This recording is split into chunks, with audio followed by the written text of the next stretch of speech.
We're back here on the School News Podcast here on MPS Voices and Jazz 88. And it is time once again for our monthly conversation with the Superintendent of Minneapolis Public Schools. Dr. Lisa Sayles Adams is here. Dr. Sayles Adams, always good to see you. Always good to talk with you every month. And we have a lot to get into. How are you doing today? I'm doing good, Manny. It's great to see you as well. How are you doing? I'm doing great. Busy times these days. It's been a great month with Black History Month being celebrated here at the district, and it's been busy, but it's been awesome. It's been great. So much to get into with you today. First, I know as we start here, I know you have a message for the community. Why don't we get right into that? Yeah, thank you for that. So I'd like to just thank our entire MPS family for holding our students close to their hearts. It's no secret that the last few months have been extremely stressful for MPS students, staff, and the entire community. Our students have been subjected to unnecessary fear and barriers to learning and attending school in person. I want to say thank you for those who have helped out with food drives, food delivery, GoFundMe appeals, and organizing safety patrols to make sure children going to and from school are safe. Our community feels especially big. We receive videos, Valentine messages, messages of support from around the globe, from teachers, administrators, community members in other communities. So I want to say thank you from the bottom of my heart, but I also want to talk about how the word neighbor has just kind of changed its context. And I have seen firsthand how the word neighbor has been so inclusive. It's been so humanizing and important. I wish that we were never in this situation. But again, I just want to thank everyone on behalf of myself, the board, our families, our students, our teachers. I want to thank our staff and our teachers, social workers, all the folks who have helped really hold our children together during these unfathomable times. So thank you. And you talk about the wonderful staff we have here at MPS, and we've got a couple that I think we should really acknowledge. We've got a couple that are Teacher of the Year nominees. Why don't you share a little bit more about that? We are really proud to tell you about two MPS educators that are among 30 semi-finalists for this year's Minnesota Teacher of the Year award. So we have the fabulous Sophia Butler, who is a music teacher at South High School, and Hannah Walker, who's a wonderful social studies teacher at Anderson United Middle. So really proud of both of those. An independent selection panel will choose about 10 finalists in March, and the Teacher of the Year will be announced in May. One thing that I have noticed as a common theme since I've become the superintendent in Minneapolis Public Schools, when I first got here, Tracy Bird was the Minnesota Teacher of the Year for the state, but we continue to have teachers that rise to the occasion. So I want to say congratulations to Sophia and Hannah, and also to the 5 other teachers from Minneapolis Public Schools that were selected as the 2026 Minnesota Teacher of the Year. And then I'd just like to share those names with you. Dr. Jesus Cervantes Quiros, who is a 2nd grade teacher at Emerson Dual Language Elementary School.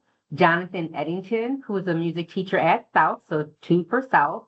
Maureen Mulvaney, English teacher at Washburn High School. Kara Noble, dance teacher at North High School, and Larissa Parr, who is a physical education teacher at Health Elementary School. That is so wonderful, and it's awesome to see so many hardworking teachers and educators at MPS that are getting recognized like this. It's just really an amazing honor. So congratulations from all of us here at MPS, MPS Voices and Jazz 88. Congratulations to all of those teachers and educators. Dr. Sayles Adams, we also have 2 new student school board representatives as well. I know we get 2 new of those every year. Why don't you share who they are and tell us a little bit more about them? Yeah, so if you all ever have time to either attend a board meeting in person or to watch online, we have 2 amazing new board reps. So we have Boise Corva, who is a student at South High School, and Zion Webster, who is a student at North High School. So they attended their first board meeting last week, if I'm not mistaken.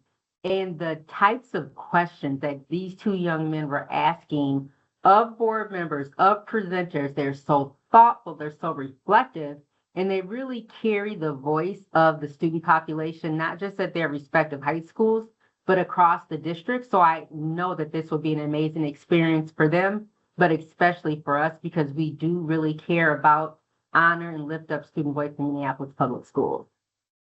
I love to see it too. It's awesome that these opportunities are presented to young people, to students of MPS that get this opportunity. It's they're amazing representatives for their schools and really the entire student body of the district. So congratulations to both of them, and I know they're going to do great for the rest of this school year. Also, we have MPS students advancing to the International Future City Finals. Why don't you share a little bit more about that? Yeah, so Washburn High School and Justice Page Middle School students went to Washington, D.C. for the Future City Competition Challenges. Just like it sounds, the Future City Competition challenges students to envision and build the city of the future while incorporating STEM learning. Washburn's team is the first one from Minnesota to qualify to the high school division, ranking among the top 20 high school teams in the world. So not the country, but the world.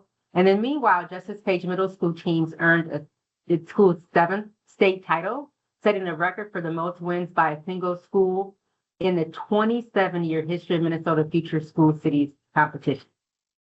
That is amazing. That's so cool. I love it. I love it. Dr. Lisa Sayles Adams, the superintendent of Minneapolis Public Schools, talking with us here on the School News Podcast. Roosevelt National Unified Champion Banner Ceremony. I know that happened just a couple of weeks ago on February 11th. Why don't you share a little bit more about that? Yeah, so if you get a chance to go to Roosevelt High School in the gym, if you look up, you will see a banner that the school and the district is really proud of. So they were recognized by the Special Olympics as a National Unified Champion School. The ceremony was February 11th, where the banner came and students were recognized. Roosevelt is the first school in Minneapolis to be honored with this title for its efforts and success around inclusion. I know DJ Nixter, who you met yesterday at the central office meeting, he's a Roosevelt alum. He goes to T Plus now. He was really excited about that. I remember talking with him. He was really excited about that ceremony. So congratulations to Roosevelt, and a tremendous honor for them. We've got some other news involving student athletes at MPS. Why don't you share a little bit more about that as well? Yeah, so the Olympic Games are not the only place to see exciting cross-country and alpine skiing this month. MPS student athletes recently competed at the Minnesota State High School League Nordic and Alpine State Meet in Biwabik, Minnesota. Southwest High School, the girls Nordic team earned a silver medal led by second place team sprint relay finish. At Washburn High School, the boys Alpine team finished 4th overall. The Nordic boys team placed 4th and girls 7th. At South and Roosevelt High Schools, known as TNT, that stands for Tigers and Teddies, the boys Nordic team placed 10th overall with a strong relay and individual performance, including a 12th place relay finish.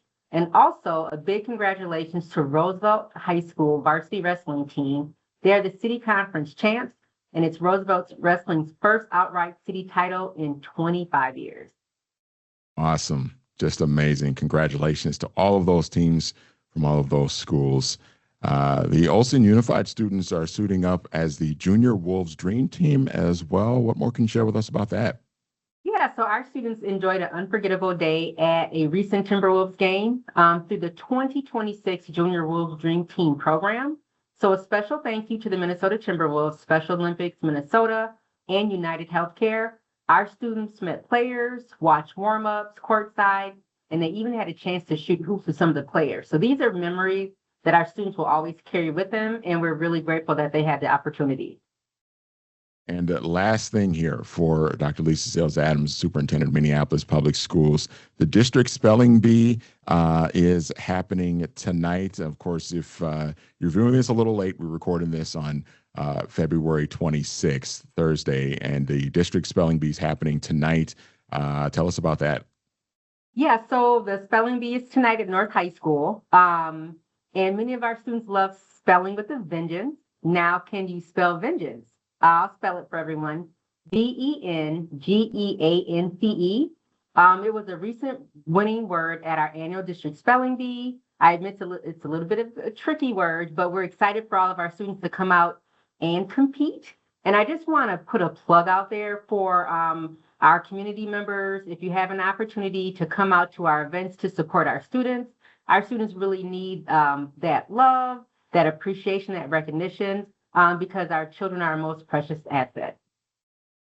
Amazing stuff. I just love to see the kids here in the district do so well and accomplish so many things and get these wonderful opportunities. So, and I love being able to talk with you and share this stuff with everybody too. So it's amazing to see all the kids at MPS really excel and do so many amazing things and get recognized for it. So, Dr. Sayles Adams, really appreciate the time today.